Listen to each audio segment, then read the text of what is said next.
ابن انشا کی تحریر۔ کل ہم نے ایک صاحب کو اپنے دروازے پر منڈلاتے دیکھا، ڈھیلی ڈھالی ابا زیب تن، سر پر قال باندھے، کمر پر ہاتھ رکھے، کراہتے ہائے ہائے کرتے ہوئے۔ ہم نے کہا کون ہو بھیا؟ سچ مچ کوئی چوٹ آئی ہے یا بھیک مانگنے کی صورت بنائی ہے؟ ہمارے پاس پیسے نہیں ہیں کسی کو فضول دینے کے لیے، آ جاتے ہیں لوگ اربوں کسی وجہ بنا کر۔ بولے میرا نام حاتم ہے، شاید آپ نے سنا ہو۔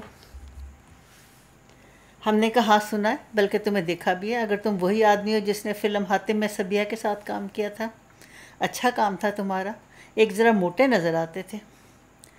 کہنے لگے بخدا میں وہ نہیں ہوں، نہ معلوم وہ مسٹنڈا کون تھا موا، میں تو حاتم تائی ہوں، قصے کہانیوں والا۔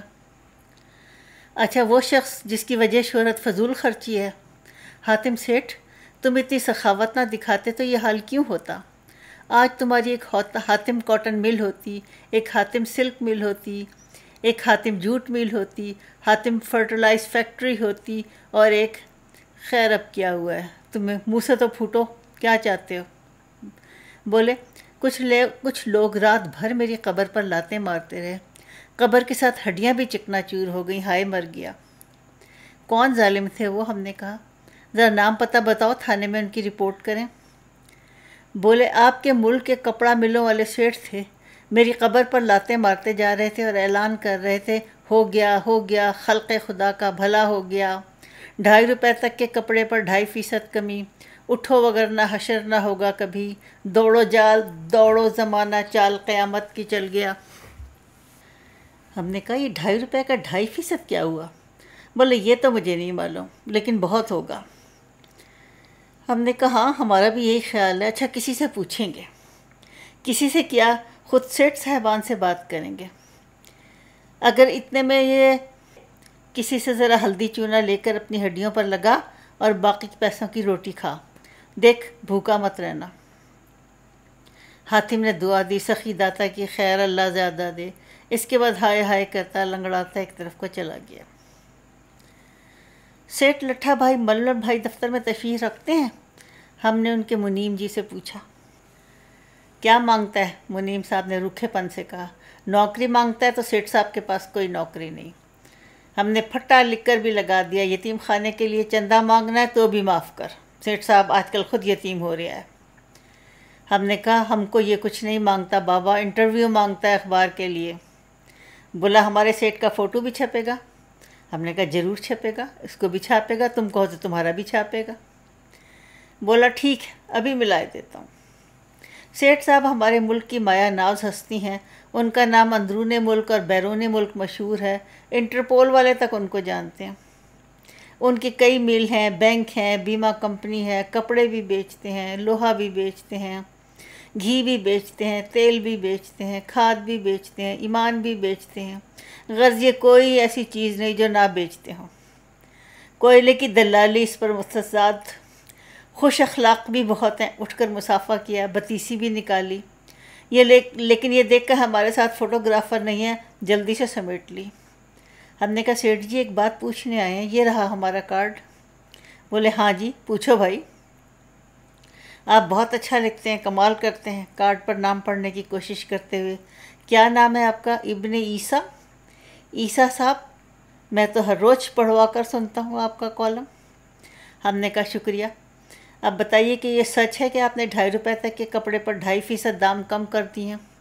فرمایا ہاں، سارے اخباروں میں مسرت سے اس کا اعلان بھی کر دیا، یوں سمجھو ہم نے یہ قربانی کی ہے غریب آدمیوں کے لیے۔ ہم نے کہا 2.5 روپے پر 2.5% کیا ہوتا ہے؟ بولے خود حساب کر لو، 1 روپے پر 2.5 پیسے، 2.5 روپے پر 1 آنا، یعنی جو کپڑا 2.5 روپے کا تھا اب 2 روپے 7 آنے کا ہوگا، جتنا جی چاہے لے لو۔ ہاں ہماری ٹیپ ٹاپ پر مت جاؤ، ہمارا دل غریب ہے، غریبوں کے ساتھ ہے۔ پچھلے الیکشن میں بھی ہم نے یہی بات کہی تھی، بلکہ کئی ہزار روپے غریبوں ووٹروں میں بانٹ دیے ہیں۔ ہم نے کہا اس میں کیا شک ہے، لیکن سیٹھ صاحب ہم نے تو کوئی کپڑا بازار میں 2.5 روپے سے کم دام کا نہیں دیکھا، آپ کون سا کپڑا 2.5 سے کم کا بناتے ہیں؟ انہوں نے پکار کر کہا منیم جی عیسیٰ صاحب کو بتاؤ ہم کون سا کپڑا 2.5 روپے سے کم دام کا بناتے ہیں۔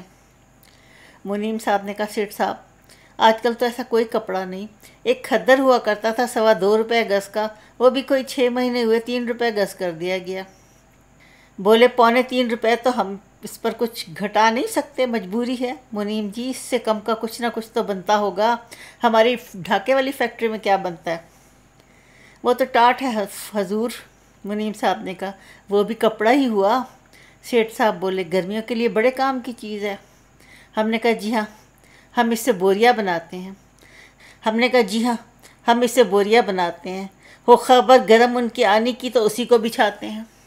ان سے کیا مطلب آپ کا؟ ماشاء اللہ والے تو نہیں؟ سیٹھ جی نے سہم کر کہا. منیم جی وہ اپنا زر مبادلہ تو چھپا دیا تھا. جی ہاں چنتا نہ کیجیے. منیم جی نے کہا آپ کی جائے نماز کے نیچے چھپایا ہے. آپ بھی لاتوں کے بھوت ہیں سیٹھ، ہم نے آہستہ سے کہا. کیا کہا عیسیٰ صاحب؟ سیٹھ صاحب بولے کچھ نہیں. لیکن سیٹھ جی 1 گز پر 1 آنا یہ تو کچھ بات نہ ہوئی. آپ بڑھاتے ہیں 10%، 25%، 50%، گھٹاتے ہیں تو 2.5%. ہم پر یہ احسان جو نہ کرتے تو یہ احسان ہوتا. دیکھیے عیسیٰ صاحب، سیٹھ صاحب سنجیدہ ہو کر بولے، آپ کو یہ تھوڑا معلوم ہوتا ہے؟ حساب لگائیے. اگر کوئی غریب آدمی 5 روپے کا کپڑا پجامے کے لیے لیتا ہے تو اسے 2 آنے بچیں گے، پورے 2 آنے. اگر 100 روپے کا خریدا تو 2.5 روپے کا سیدھا سیدھا فائدہ ہے. 1000 روپے کا خریدے تو 25 روپے کا. 25 روپے تھوڑی رقم تو نہیں ہوتی. کسی غریب آدمی سے بات کیجئے، بہت خوش ہوگا وہ یہ سن کر. ہم نے کہا بے شک اب بات ہماری عقل میں آئی.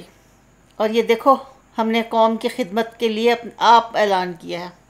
جب ہم خود غریبوں کے لیے اتنا کچھ کرنے کو تیار ہیں تو لوگ سوشلزم کی بات کیوں کرتے ہیں عیسیٰ صاحب؟ ہم نے کہا یہ ہماری بھی سمجھ میں نہیں آتا. اور پھر سوشلزم اسلام کے خلاف بھی تو ہے. سیٹھ صاحب نے زور دے کے کہا. ہاں سیٹھ، ہم نے تائید کی. جو چیز تیرے مفاد کے خلاف ہے وہ اسلام کے مفاد خلاف ہو جاتی ہے، اور تو اور اسلام ایک چیز ہوئے. کیا کہا عیسیٰ صاحب؟ کچھ نہیں، ہم اپنے آپ سے باتیں کر رہے تھے. اچھا خدا حافظ سیٹھ صاحب. ارے منیم جی، سیٹھ صاحب پکارے، عیسیٰ صاحب کے لیے چائے لاؤ اور کھارا بسکٹ بھی. اور ہاں عیسیٰ صاحب، یہ فوٹو ہمارا چھاپے گا ہمارے انٹرویو کے ساتھ، ذرا بڑا کر کے. ابھی کل ہی کھنچوایا. یہ ایک شخص تھا، میں اللہ سا تہمند باندھے، پھٹی ہوئی بنیان پہنے، داڑھی بڑھی ہوئی، پاؤں سے ننگا. ابے تو کون ہے؟ ہم نے پکار کر کہا. جی میں ہوں غریب آدمی، وہ مسکینی سے بولا. کیا ثبوت ہے؟ ہم نے پوچھا. جیب کی تلاشی دو ہمیں. میری جیب ہی نہیں ہے حضور. پھر ٹھیک ہے. ہم نے کہا اچھا انٹرویو دو. بولا حضور میرے پاس کچھ نہیں ہے، ہوتا تو ضرور دے دیتا. انٹرویو کا مطلب نہیں جانتا؟ ہم نے دھول جما کر کہا. ہم سوال کریں گے تو جواب دینا. کچھ اس کا ذوف، کچھ ہمارا روب زمین پر بیٹھ گیا اور بولا جی اچھا. تو پاکستانی ہے؟ جی ہاں. ڈیولپمنٹ کا نام سنا ہے؟ GNP کا مطلب جانتا ہے؟ جی نہیں. تو اپنا معیار زندگی کیوں نہیں بلند کرتا؟ حضور غلطی ہوئی، آئندہ کروں گا، آپ طریقہ بتا دیجئے. بچت کیا کر، بہت پیسے ہو جائیں گے تیرے پاس. بچوں کو اچھے اسکول میں پڑھا، انہیں پھل اور انڈے التزام سے کھلا، ٹیلی ویژن دکھایا کر، آرٹس کونسل جایا کر. تیرا ذہنی پس منظر وسیع ہوگا، تیری شخصیت میں گہرائی آئے گی. وہ کچھ نہیں بولا، بھونچکا سا بیٹھا ٹکر ٹکر دیکھتا رہا. ہم نے کہا اچھا یہ بتا، تو نے کپڑا سیٹھوں کا اعلان سن کے لیا؟ 2.5 روپے تک کا کپڑے پر 2.5% دام کم کر دیے. اب تو خوش ہے نا؟ تیرے سارے دل درد ہوئے گئے. کیا مطلب ہے جی اس کا؟ ہم نے کہا ارے گھامڑ، اگر تو 100 روپے کا کپڑا خریدے تو 2.5 روپے کی بچت. اگر 1000 کا خریدے تو 25 روپے کی بچت. اگر 1,00,000 روپے کا خریدے تو. لیکن جی یہ 100 روپے، 1000 روپے، 1,00,000 روپے کہاں سے لاؤں گا؟ یہ سوچنا تیرا کام ہے. ہم نے کہا میں تو یہ صرف بتانے آیا تھا کہ ہمارے معاشرے کا ایک محب وطن طبقہ تیری ہمدردی میں کتنا بڑا قدم اٹھا رہا ہے. یہ شاندار رعایتی اعلان رضاکارانہ طور پر کیا ہے اپنے آپ. بولا اپنے آپ کیا ہے جی؟ ہم نے کہا اور وہ ہمارے شکریہ کے مستحق ہیں.